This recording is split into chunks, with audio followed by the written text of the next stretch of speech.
வருங்கால அரசு அதிகாரிகளே அனைவருக்கும் வணக்கம். நான் உங்கள் பொன்வேல் பாண்டியன், நடப்பு நிகழ்வுகள் ஆசிரியர். இன்றைய தினத்தை நம்ம பார்க்க போகிறது மார்ச் 22ஆம் தேதிக்குரிய தினசரி நடப்பு நிகழ்வுகளின் தொகுப்பு. சரியா, போட்டித் தேர்வுகளில் நடப்பு செய்தியில் மையப்படுத்தி திட்டங்கள், சப்ஜெக்ட்டு, ஸ்ட்ராட்டஜிக்கு எப்படி மிக்ஸ் பண்ணி கொஸ்டின்ஸ் வந்து கேட்குறாங்களோ அதன் அடிப்படையில் ப்ரிலிம்ஸுக்காக இருக்கட்டும், மெயின்ஸுக்காக இருக்கட்டும், ஏன் இன்டர்வியூவில் கூட நம்ம நடப்பு செய்து வந்து நிறைய கேள்விகள் கேட்க வாய்ப்புகள் இருக்குது. சரிங்களா, இப்படி எல்லா விஷயங்களையும் சூப்பராக தொகுத்து வழங்கிட்டு இருக்கிறோம். போனஸ் கேள்விகள், வாய்ப்பு கிடைக்கும்போது ரிவிஷன், திட்டங்களுக்கு ரொம்ப முக்கியத்துவம் கொடுக்குறோம். அதே மாதிரி இறுதியாக இந்த சூப்பர் சென்ஸ் கேள்விகள் கேட்டு உங்களுக்கு ரிவிஷனும் நம்ம கொடுத்துட்டு இருக்கிறோம். அதனால் நல்ல முறையில் பயன்படுத்திக்கோங்க. நம்மளோட ஹார்ட் ஒர்க் பிடிச்சிருந்ததுன்னா லைக் பண்ணுங்கள், சேனலை சப்ஸ்கிரைப் பண்ணி வச்சுக்கோங்க. அதே மாதிரி சரிங்களா, கேட்குற கேள்விகளுக்கு சிறப்பான முறையில் பதில் சொல்லுங்கள், என்கரேஜ் பண்ணுங்கள். ஆரம்பிக்கலாமா? இன்றைய தினத்துக்கான நடப்பு செய்திகள் மார்ச் 22ஆம் தேதிக்குரியது. ஃபர்ஸ்ட் பாயிண்ட் பாருங்கள். நம்ம பார்க்க போகிறது வழக்கம் போல முக்கிய செய்திகள் மார்ச் 22 என்னன்னு சொல்லி பார்க்கும்போது மார்ச் 22 முக்கிய தினங்கள். சூப்பரான ஒரு முக்கிய தினம் இருக்குது. அந்த தினத்தில் தமிழ்நாடின் ஒரு முக்கியமான ஒரு ப்ரோக்ராம் ஒன்று இருக்குது. அது என்னங்கிறத நம்ம பார்த்துட்டு அதுக்கப்புறம் இரண்டாவது விஷயமாக ஐஎன்எஸ் தாராகிரி போர்க்கப்பல் இன்னைக்கு நியூஸில் வந்திருக்குது. சரி, அதோட பின்னணி என்ன அப்படின்னு பார்க்கலாம். அடுத்து உலக பருமன், சரியா, உலக உடல் பருமன் அட்லஸ், சரியா, 2026. இதில் எந்த நாட்டில் சிறுவர்கள் அதிக எடை மிகுந்து காணப்படுகிறாங்க, இந்தியா அந்த லிஸ்ட்டில் எதில் இருக்கிறாங்க, என்ன பிரச்சனை அப்படிங்கிறத பார்க்க போகிறோம். அடுத்து ஆஸ்கர் வரலாற்றின் சாதனை, சரியா, ஆஸ்கர் வரலாற்றின் சாதனை படைத்த முதல் பெண்மணி யாரு, என்ன விருது அப்படிங்கிறத பார்க்க போகிறோம். அதனைத் தொடர்ந்து தேர்தல் ஆணையர்கள் நியமன சட்டம் எப்போது இயற்றப்பட்டது, அந்த சட்டத்தின்படி இந்தியாவின் 26வது தலைமை தேர்தல் ஆணையராக நியமிக்கப்பட்டுள்ளவர் யார், அதே மாதிரி தேர்தல் ஆணையர்கள் நியமன குழுனா என்ன, அதுக்கு யாரெல்லாம் அந்த குழுவில் இடம்பெற்றிருப்பாங்க, யார் தலைவர், இப்படி எல்லா விஷயங்களையும் பார்த்துட்டு கடைசியாக சூப்பர் சென்ஸ் கேள்விகளும் பார்க்க போகிறோம். சரியா, பொறுமையாக வெயிட் பண்ணி பாருங்கம்மா. ஒரு 1/4 மணி நேரம் வீடியோ போகும் அதிகபட்சம். சரியா, ஒரு 10லேருந்து 15 நிமிஷம். ஆனால் அந்த வீடியோ போடுறதுக்கு எவ்வளோ டைம் எடுத்துக்கிறேன் அப்படிங்கிறது எனக்கு தான் தெரியும்.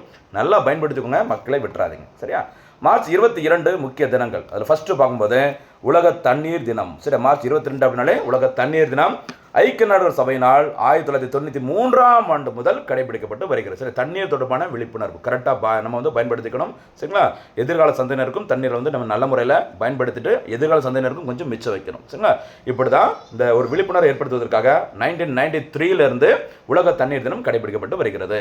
1993னா உங்களுக்கு நிறைய விஷயங்களுக்கு ஞாபகம் வரணும். தேசிய மனித உரிமைகள் ஆணையம் உருவாக்கப்பட்டது. எம்ப்ளாய்மெண்ட் அஷூரன்ஸ் ஸ்கீம், சரி, வேலை உத்தரவாத திட்டம் உருவாக்கப்பட்டது. சரிங்களா, இந்த அப்போ பஞ்சாயத்து ராஜ் சம்மந்தப்பட்ட அந்த சட்டத்திட்டங்கள் எல்லாமே இந்த சீசனில் தான் வரும், கொஞ்சம் பார்த்து வச்சுக்கோங்க. சரியாம்மா, ஓகே. அடுத்து பாருங்கள், ஐக்கிய நாடுகள் சபையினால் 2005 முதல் 2015 வரையிலான காலப்பகுதி, அந்த 10 ஆண்டுகளுக்கு உயிர் வாழ்வதற்கு நீர் என்ற தலைப்பில் ஒரு செயல் திட்ட காலமாக அறிவிக்கப்பட்டது. அதாவது 2005லேருந்து 2015 அந்த தண்ணீர் தொடர்பான ஒரு விழிப்புணர்வை உலக நாடுகளுக்கு நம்ம வந்துட்டு செய்யணும். சரிங்களா, அதற்காக தான் 10 ஆண்டுகளுக்கு உயிர் வாழ்வதற்கு நீர் அப்படிங்கிற தலைப்பில் ஒரு செயல் திட்ட காலமாக அறிவிச்சிருந்தாங்க, அந்த தண்ணீர் தொடர்பான விழிப்புணர்வை ஏற்படுத்துவதற்கு. சரிங்களா, ரொம்ப முக்கியமானது. இதெல்லாம் எக்ஸாமில் ஃபியூச்சரில் கேட்கலாம். உலக தண்ணீர் தினத்தை முன்னிட்டு மார்ச் 22 அன்று தமிழ்நாட்டில் கிராம சபை கூட்டங்கள் நடைபெறும், ஞாபகம் வச்சுக்கோங்க. சரிங்களா, இந்தியாவில் பொதுவாக 4 நாட்களில் கம்பல்சரியாக கிராம சபை கூட்டங்கள் இந்த பஞ்சாயத்தில் நடத்தப்படும். அதில் 1 ஜனவரி 26 இந்திய குடியரசு தினம், அடுத்து மே 1 சரியா தொழிலாளர்கள் தினம், ஆகஸ்ட் 15 இந்திய சுதந்திர தினம், அக்டோபர் 2 காந்தி ஜெயந்தி. இது தவிர இந்த 4 நாட்கள் தவிர இந்த மார்ச் 22 உலக தண்ணீர் தினத்திலையும் நவம்பர் 1 தமிழ்நாட்டில் உள்ளாட்சி தினம், இந்த 2 நாட்களையும் கூடுதலாக கிராம சபை கூட்டங்கள் நடைபெறும் என்பது குறிப்பிடத்தக்கது. சரிங்களா, ரொம்ப முக்கியமானது. தண்ணீர் தொடர்பான விழிப்புணர்வுக்காக தான் இதே நம்ம தமிழ்நாடு அரசும் பண்ணுறாங்க. அடுத்தபடியாக பாதுகாப்பு துறையுடன் தொடர்புடைய ஒரு சயின்ஸ் அண்ட் டெக்னாலஜி கொஸ்டின் பாருங்கள். மேக் இன் இந்தியா திட்டத்தின் கீழ், சரியா, ஒரு போனஸ் கேள்வி கேட்கலாமா, நிறைய வாட்டி பார்த்துக்கிறோம், சொல்ல பார்க்கலாம். மேக் இன் இந்தியா திட்டம் எப்போது தொடங்கப்பட்டது, அந்த மேக் இன் இந்தியா திட்டத்தில் இடம்பெற்றுள்ள அந்த அனிமல், அந்த விலங்கின் பெயர் என்ன, இதை கரெக்டாக போனஸ் கேள்வியை பதில் சொல்லுங்கள். சரிங்களா, இந்தியாவில் தயாரிப்போம் மேக் இன் இந்தியா திட்டத்தின் கீழ் உள்நாட்டிலே வடிவமைக்கப்பட்ட ஒரு அதிநவீன போர்க்கப்பல் தான் ஐஎன்எஸ் தாராகிரி, நயன்தாராகிரி மாதிரி தாராகிரி. ஓகேவா, இந்த திட்டம் எதன் கீழ் உருவாக்கப்படும் ப்ராஜெக்ட் 17A, சரியா, ப்ராஜெக்ட் 17A அப்படிங்கிற ஒரு திட்டம். இந்த திட்டத்தின் கீழ் கட்டப்பட்டுள்ள 4வது ஒரு கப்பல் தான் இந்த ஐஎன்எஸ் தாராகிரி. சரியா, இதை யார் தயாரிச்சிருக்காங்க அப்படிங்கிறது பார்த்துக்கோங்க. மும்பையில் உள்ள மசாகான் டாக் ஷிப் பில்டர்ஸ், சரியா, எம்டிஎல்னு சொல்லுவாங்க. சரிங்களா, ரொம்ப ரொம்ப முக்கியமானமா. ஓகேவா, கல்கத்தாவில் காசிமாரா அப்படி இருக்குது, அந்த காசிமாரா அப்படிங்கிற ஒரு கப்பல் கட்டுதல் இருக்குது. கொச்சியில் கொச்சின், ஓகேவா, கோவாவில் கோவா ஷிப்யார்டு இருக்குது. அந்த வகையில் மசாகான் கப்பல் கட்டும் தளம் அமைந்துள்ள இடம் மும்பை. அந்த மும்பையில் இருக்க மசாகான் தான் இந்த மேக் இன் இந்தியா திட்டத்தின் கீழ் ப்ராஜெக்ட் 17A திட்டத்தின் கீழ் ஐஎன்எஸ் தாராகிரி போர்க்கப்பலை உருவாக்கியிருக்கிறாங்க. சரியா, இந்த அதிநவீன போர்க்கப்பலில் என்னென்ன ஆயுதங்கள் பொருத்தப்பட்டிருக்கும் அப்படின்னு பார்த்தீங்கன்னா சூப்பர் சோனிக் பிரம்மோஸ் ஏவுகணை, இந்தியா ரஷ்யாவின் கூட்டு தயாரிப்பில் உருவாக்கப்பட்ட பிரம்மோஸ் ஏவுகணை. சரி, இதில் போனஸ் கேட்கலாமா? நம்ம வீடியோ பார்த்தவங்க ஈஸியாக சொல்லிடுவாங்க. பிரம்மோஸ் ஏவுகணையை இந்தியா முதல் முறையாக எந்த நாட்டிற்கு ஏற்றுமதி செய்துள்ளது? இந்த லிஸ்ட்டில் இரண்டாவதாக எந்த நாடு இடம்பெற உள்ளது? இதற்கான பதிலாக போனஸ் கேள்வியை சொல்லுங்கள். வீடியோ ஃபாலோ பண்ணுறவங்க ஈஸியாக சொல்லலாம். நம்ம தெரியாதவங்க தேடி கண்டுபிடிச்சா சொல்லுங்கள். சில நேரங்களில் சில வேலைகளை நம்ம தேடி பார்க்கும்போது தான் மெமரியில் இருக்கும், ஒரு ஆர்வம் தூண்டும். சரியா? அப்போ தான் நம்ம படுற கஷ்டம் என்னங்கிறது உங்களுக்கு புரியும்.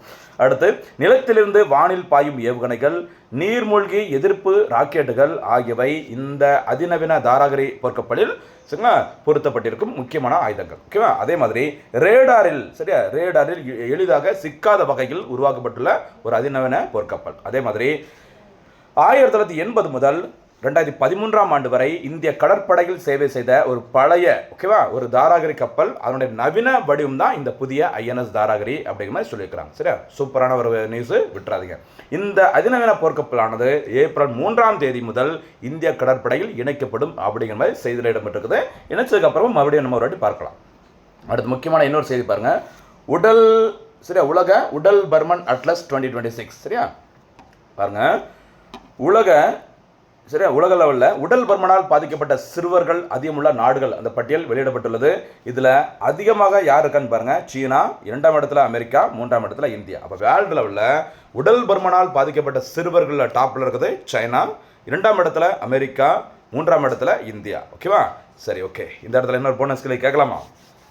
சரி, நானே சொல்லிட்டுமா? இந்தியாவில் வேர்ல்டு லெவலில் தற்போது வரைக்கும் அதிக எண்ணிக்கையில் மக்கள் தொகை கொண்ட நாடுகள் நம்பர் 1 இந்தியா, நம்பர் 2 சீனா, 3ஆவது எந்த நாடு அப்படிங்கிறத சொல்ல பார்க்கலாம். ஏன்னா நம்ம டக்குன்னு ஃபஸ்ட்டு செகண்டை சொல்லிடலாம். சரியா? 3ஆவதாக எந்த நாடு இருக்குது உலக மக்கள் தொகை எண்ணிக்கையில்? கரெக்டாக பதில் சொல்ல பார்க்கலாம். இந்தியாவில் 5 முதல் 19 வயதுக்குட்பட்ட சுமார் 4.1 கோடி சிறுவர்கள் அதிக உடல் எடையுடன் இருப்பது கண்டறியப்பட்டுள்ளது. இதில் 1.4 கோடி பேர் அதோட ஓவராக உடல் பருமன் இருக்குது அப்படிங்கிற மாதிரி இந்த அறிக்கையில் சொல்லியிருக்கிறாங்க. ஞாபகம் வச்சுக்கோங்க. சரிங்களா? இது ஒரு பெரிய பிரச்சனையாக இருக்குது. ஒரு உடல் உழைப்பு கிடையாது, எல்லாம் செல்ஃபோன்லேயே எப்படி தட்டிகிட்டே உட்காந்துட்டு இருக்கோம். சரியா? ஒரு கேம் கிடையாது, கேமே செல்ஃபோனில் தான் விளையாடிட்டு இருக்கிறோம். சரியா? அதனால் உடல் பருமன் அதிகரிக்குது. சிப்ஸ் எதுக்கு எடுத்தாலும் சிப்ஸு ஸ்நாக்ஸு நிறைய சாப்பிட்றோம்ல, அதனால தான். ஓகேவா? இதில் என்ன பிரச்சனைங்கிறது பாருங்கள். இந்த உடல் பருமனால் இந்தியாவில் பொதுவாக ஊட்டச்சத்து குறைபாடு அந்த பிரச்சனையும் ஒரு சைடில் போயிட்டு இருக்குது. அதுக்கு ஈக்குவலாக சிறுவர்களுக்கான உடல் பருமன் பாதிப்பும் கரெக்டாக போயிட்டே இருக்குது. அப்போ இருமுனை சவால்களை இந்தியா எதிர்கொண்டு வருகிறது அப்படிங்கிற மாதிரி சொல்லியிருக்கிறாங்க. ஒரு அலர்ட்டுக்காக இந்த நியூஸ் தெரிஞ்சுக்கணும். சரிங்களா? எல்லாரும் அலர்ட்டாக இருக்கணும். அடுத்து, ஆஸ்கர் வரலாற்றில் சாதனை படைத்த முதல் பெண். ஏற்கனவே ஆஸ்கர் விருது வழங்க அந்த 2026ஆம் ஆண்டிற்கான ஆஸ்கர் விருது எல்லாமே லிஸ்ட்டில் நம்ம பார்த்துருக்கோம். தனியாக ஒரு நபரை பற்றி கொஞ்சம் ஸ்பெஷலாக பார்க்கலாம். பாருங்கள், ஆஸ்கர் விருதானது 1929ஆம் ஆண்டு முதல் அமெரிக்காவில் வழங்கப்பட்டு வருகிறது. சரியா? நடப்பாண்டில் 98வது ஆஸ்கர் விருதானது அமெரிக்காவின் லாஸ் ஏஞ்சல்ஸ் நகரில் உள்ள அந்த டால்பி தியேட்டரில் வழங்கப்பட்டது. சரியா? எத்தனாவது ஆஸ்கர் விருது? 98.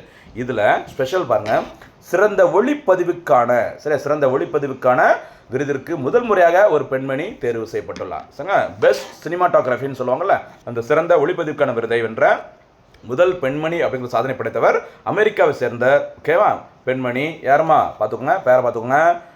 ஸ்பெல்லிங் பார்த்துக்கோங்க. இங்கிலீஷில் AUTUMN. சரியா? ஆட்டம் அப்படி இருக்குது. இது எப்படி தமிழில் எழுதுன்னு தெரியல. ஆட்டம் டொனால்டு ஆர்கபா அவர்களுக்கு சரிங்களா ஆஸ்கார் விருது வழங்கி கௌரவிக்கப்பட்டுள்ளது. சரிங்களா? பொதுவாக இந்த ஒளிப்பதிவு அந்த சினிமாட்டோகிராஃபி அப்படின்னாலே மேக்ஸிமம் ஆண்கள் தான் இந்த விருதை வாங்கியிருக்கிறாங்க. இது வரைக்கும் முதல் முறையாக ஒரு பெண்மணி வாங்கி சாதனை படைச்சிருக்கிறாங்க.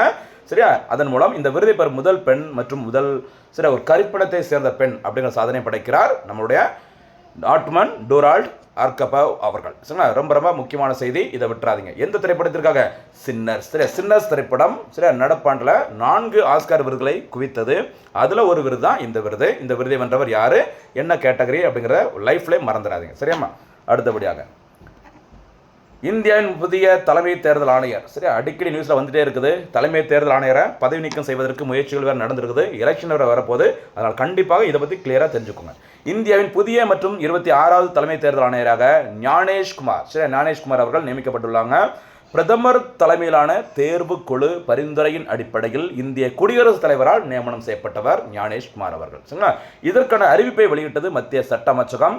ஞானேஸ்வர் குமார் அவர்கள் சரியா பிப்ரவரி 19 2025 முதல் ஜனவரி 26 2029 வரை பதவி வகிப்பார். பொதுவாக தலைமை தேர்தல் ஆணையரின் பதவிக்காலம் 6 ஆண்டுகள் அல்லது 65 வயது வரை. அதனால தான் 25 29 வரைக்கும் பதவியில் இருப்பான்னு சொல்லியிருக்கிறாங்க ஞானேஷ் குமார் அவர்கள். எத்தனை தலைமை தேர்தல் ஆணையர்? 26வது. சரிங்களா? சரி பாருங்க, சூப்பரான நியூஸ். ஒவ்வொரு நியூஸும் சரியா ரொம்ப ரொம்ப முக்கியமானது பாருங்க. ஞானேஷ்குமார் அவர்கள் கேரள மாநிலத்தை சேர்ந்தவர். சரியா? தற்போது தேர்தல் ஆணையர்களாக எலெக்ஷன் கமிஷனர்ஸாக இருப்பாங்க விவேக் ஜோஷி மற்றும் சுக்பீர் சிங் சார்ந்தவர்கள். சரியா? தேர்தல் ஆணையர்கள் புதிய நியமன சட்டம் இயற்றப்பட்ட வருஷம் 2023. இந்த தேர்தல் ஆணையர்கள் அந்த நியமன சட்டம் புதிய சட்டம் இயற்றப்பட்ட 2023 பிறகு தேர்ந்தெடுக்கப்பட்ட முதல் தலைமை தேர்தல் ஆணையர் ஞானேஷ்குமார் அவர்கள். சரிங்களா? இந்த குழுவில், அதாவது தேர்தல் ஆணையர்கள் தேர்வு குழுவில் யாரெல்லாம் இருக்கிறாங்கன்னு பார்த்தா தலைவர், பிரதமர், அதே மாதிரி பிரதமரால் தேர்ந்தெடுக்கப்பட்ட ஒரு கேபினெட் மினிஸ்டர் மற்றும் மக்களவை எதிர்க்கட்சி தலைவர், லீடர் ஆஃப் ஆப்போசிஷன் லோக்சபா. ஓகேவா? சரி, ஷார்ட்டாக சொல்கிறேன்.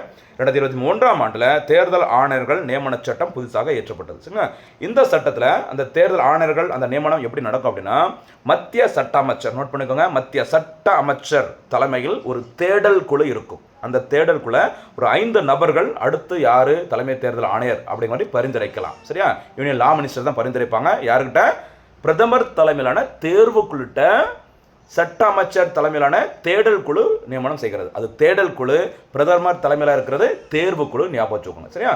அந்த 5 பேர்லேருந்து ஒரு ஆளை பிரதமர் தலைமையிலான தேர்வு குழு சரிங்களா தேர்ந்தெடுக்கலாம், அல்லது அதில் இல்லாமல் வெளியில் உள்ள ஆளை கூட தேர்ந்தெடுக்கலாம். அப்படி தேர்ந்தெடுக்கப்பட்ட நபர் இந்திய குடியரசுத் தலைவர் அவர்களால் நியமனம் செய்யப்படுவார். இந்த ப்ராசஸில் தேர்ந்தெடுக்கப்பட்ட இந்திய முதல் தலைமை தேர்தல் ஆணையர் ஞானேஷ்குமார். மறக்காதீங்க, ரொம்ப ரொம்ப முக்கியமான செய்தி. சரிங்களா? ஓகே, இந்திய தேர்தல் ஆணையம் உருவாக்கப்பட்டது ஜனவரி 25, 1950. உங்களுக்கு தெரிஞ்சிருக்கும். அந்த ஜனவரி 25 நேஷனல் ஓட்டர்ஸ் டே மறக்கக்கூடாது. சரியாமா? அடுத்தபடியாக இன்றைய தினத்திற்கான சூப்பர் 6 கொஸ்டின்ஸ், சூப்பர் 6 கேள்விகள். சரியா? அதில் முதல் சூப்பர் 6 கேள்வி, உலக தண்ணீர் தினம் எப்போது கடைபிடிக்கப்படுகிறது? சிறந்த ஒளிப்பதிவு பிரிவில் ஆஸ்கர் விருதினை வென்ற முதல் பெண்மணி யார்? தேர்தல் ஆணையர்கள் நியமன சட்டம் எப்போது இயற்றப்பட்டது? 3வது சூப்பர் 6 கேள்வி. 4வது சூப்பர் 6 கேள்வி, தேர்தல் ஆணையர்கள் நியமன குழுவின் தலைவர் யார்? 5வது சூப்பர் 6 கேள்வி, இந்தியாவின் 26வது தலைமை தேர்தல் ஆணையர் யார்? 6வது மற்றும் இறுதி சூப்பர் 6 கேள்வி, தேர்தல் ஆணையர்கள் நியமன குழுவில் இடம்பெற்றுள்ளவர்கள் யார் யார் அப்படிங்கிறத கரெக்டாக கமெண்ட்ல சொல்லுங்க. தேர்வில் வெற்றி பெறுங்கள். மீண்டும் சந்திக்கலாம். நன்றி, வணக்கம்.